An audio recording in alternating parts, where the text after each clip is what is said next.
ಈಗ ಬಿಜೆಪಿಯಲ್ಲಿ ಇರುವಂತಹ ಬಣ ಬಡಿದಾಟ ಹೈಕಮಾಂಡ್ ಅಂಗಳಕ್ಕೆ ತಲುಪಿದೆ. ಈ ಹೈಕಮಾಂಡ್ ಅಂಗಳದಲ್ಲಿ ಈಗ ಏನಾಗತ್ತೆ ಅನ್ನುವಂತಹ ಕುತೂಹಲ. ಬಿಜೆಪಿಯಲ್ಲಿ ವಕ್ಫ್ ಬಡ ರಾಜಕೀಯ ದಿನದಿಂದ ದಿನಕ್ಕೆ ಜೋರಾಗ್ತಾ ಇದೆ. ಹೈಕಮಾಂಡ್ ಅಂಗಳ ತಲುಪಿದೆ ರೆಬೆಲ್ಸ್ ವಾರ್.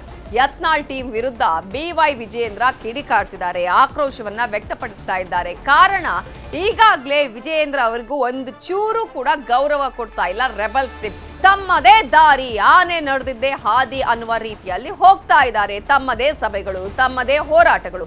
ಸೊ ಹೈಕಮಾಂಡ್ಗೆ ವಿಜಯೇಂದ್ರ ದೂರನ್ನ ಕೊಡಲಿದ್ದು, ಯತ್ನಾಳ್ ಅಂಡ್ ಟೀಮ್ ವಿರುದ್ಧ ದೂರನ್ನ ನೀಡಲಿದ್ದಾರೆ.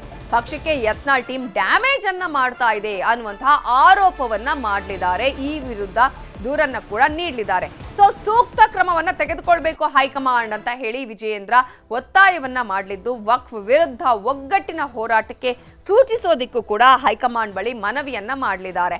ಹಾಗಾಗಿ ಈಗ ಹೈಕಮಾಂಡ್ ಲೀಡರ್ಸ್ ಭಿನ್ನಮತಕ್ಕೆ ಬ್ರೇಕ್ ಹಾಕ್ತಾರಾ ಅಥವಾ ಹಾಗೆ ಸುಮ್ಮನೆ ಇರ್ತಾರಾ ಅನ್ನೋದೇ ಪ್ರಶ್ನೆ.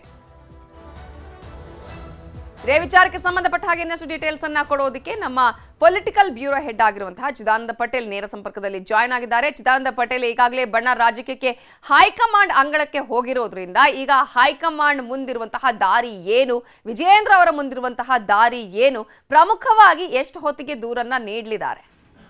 ನವಿತಾ ಜೈನ್, ಕಳೆದ 1 ವರ್ಷಗಳಿಂದಲೂ ಕೂಡ ವಿಜೇಂದ್ರ ಅವರು ರಾಜ್ಯಾಧ್ಯಕ್ಷರಾದ ಮೇಲೆ ವಿಜೇಂದ್ರ ವಿರುದ್ಧ ವಾಗ್ದಾಳಿಯನ್ನು ನಿರಂತರವಾಗಿ ಮಾಡ್ಕೊಂಡು ಬಂದಿರತಕ್ಕಂಥವರು ಬಸನಗೌಡ ಪಾಟೀಲ್, ಯತ್ನಾಳ್ರವರು ಮತ್ತು ರಮೇಶ್ ಜಾರಕಿಹೊಳಿ ಸಹಿತ ಅನೇಕ ನಾಯಕರುಗಳು. ವಿಜೇಂದ್ರ ಅವರ ನಾಯಕತ್ವ ನಾವು ಯಾರು ಕೂಡ ಒಪ್ಪಲಿಕ್ಕೆ ಸಾಧ್ಯ ಇಲ್ಲ ಅಂತೇಳಿ ರಮೇಶ್ ಜಾರಕಿಹೊಳಿ ಹೇಳಿರುವಂಥದ್ದು ಮತ್ತು ಯತ್ನಾಳ್ರವರು ಕೂಡ ಅವರು ನಮ್ಮ ರಾಜ್ಯಾಧ್ಯಕ್ಷ ಅಲ್ಲ ಅನ್ನೋ ಮುಖಾಂತರ ಕೋವಿಡ್ ಹಗರಣವನ್ನು ಪ್ರಸ್ತಾಪ ಮಾಡಿರುವಂಥದ್ದು, ನೀರಾವರಿ ಹಗರಣವನ್ನು ಪ್ರಸ್ತಾಪ ಮಾಡಿರುವಂಥದ್ದು. ಯಡಿಯೂರಪ್ಪನವರು ಮುಖ್ಯಮಂತ್ರಿ ಆದಂಥ ಸಂದರ್ಭದಲ್ಲಿ ಭಾಳಷ್ಟು ಭ್ರಷ್ಟಾಚಾರ ಮಾಡಿದ ವಿಜೇಂದ್ರ ಗಂಭೀರ ಆರೋಪವನ್ನು ಮಾಡಿಕೊಂಡು ಬಂದಿರತಕ್ಕಂಥದ್ದು.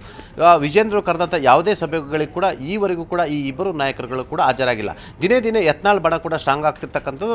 ವಕ್ಫ್ ಹೋರಾಟವನ್ನು ತಾರ್ಕಿಕ ಹಂತಕ್ಕೆ ತೆಗೆದುಕೊಂಡು ಹೋಗಲಿಕ್ಕೆ ಒಂದಷ್ಟು ರೂಪುರೇಷೆಯನ್ನು ಕೂಡ ಬಸನಗೌಡ ಪಾಟೀಲ್ ಯತ್ನಾಳ್ರವರು ಮಾಡಿರ್ತಕ್ಕಂಥದ್ದು. ಅಲ್ಲದೆ ವಕ್ಫ್ ಹೋರಾಟವನ್ನು ಅದನ್ನು ದೊಡ್ಡ ಮಟ್ಟಕ್ಕೆ ಆರಂಭ ಮಾಡಿದಂಥವ್ರು ಯತ್ನಾಳ್ ಅವರು ಬಿಜಾಪುರದಲ್ಲಿ ದೊಡ್ಡ ಮಟ್ಟದ ಹೋರಾಟವನ್ನು ಆರಂಭಿಸಿದ್ರು. ಈ ಹೋರಾಟಕ್ಕೆ ಒಂದು ಕಾಲದ ಯಡಿಯೂರಪ್ಪನವರು ಆಪ್ತ ಬಣದಿಲ್ಲಂಥ ಶೋಭಾ ಕರಂದ್ಲಾಜೆ ಸೇರಿದಂತೆ ಅನೇಕ ನಾಯಕರುಗಳು ಸಾಥನ್ನು ಕೊಟ್ಟರು.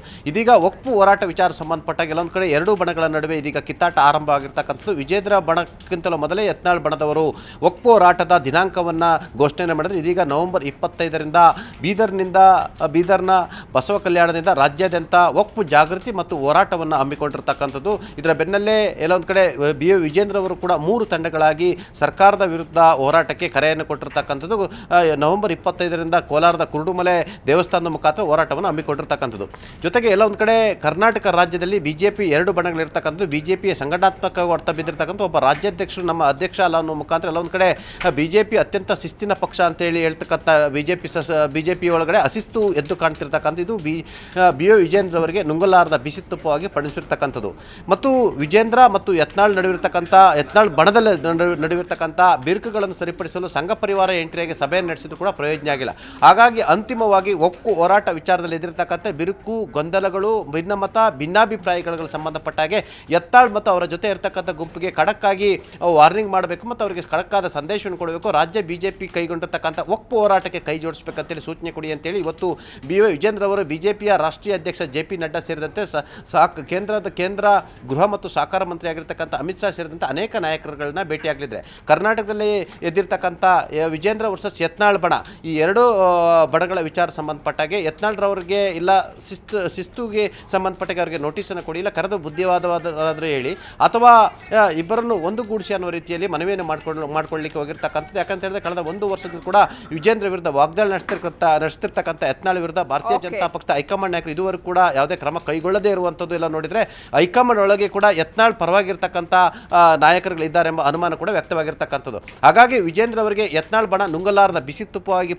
ಪರಿಣಮಿಸಿರ್ತಕ್ಕಂಥ, ಯಾಕಂತ ಹೇಳಿದ್ರೆ ಮುಖ್ಯಮಂತ್ರಿ ಹುದ್ದೆಯ ಕನಸು ಕಾಣ್ತಿರ್ತಕ್ಕಂಥ BY ವಿಜೇಂದ್ರ ಅವರಿಗೆ ಯತ್ನಾಳ್ ಬಣ ದಿನೇ ದಿನೇ ಸ್ಟ್ರಾಂಗ್ ಆಗ್ತಿರ್ತಕ್ಕಂಥದ್ದು ಕೂಡ ಅವರಿಗೆ ರಾಜಕೀಯವಾಗಿ ಅವರಿಗೆ ಬಿಸಿ ತುಪ್ಪವಾಗಿರ್ತಕ್ಕಂಥದ್ದು. ಹಾಗಾಗಿ ಯತ್ನಾಳ್ ಮೇಲೆ ಕ್ರಮ ಕೈಗೊಳ್ಳಿ ಅಂತೇಳಿ ಇವತ್ತು ಹೈಕಮಾಂಡ್ಗೆ ಮನವಿಯನ್ನು ಮಾಡ್ತಿದ್ದಾರೆ.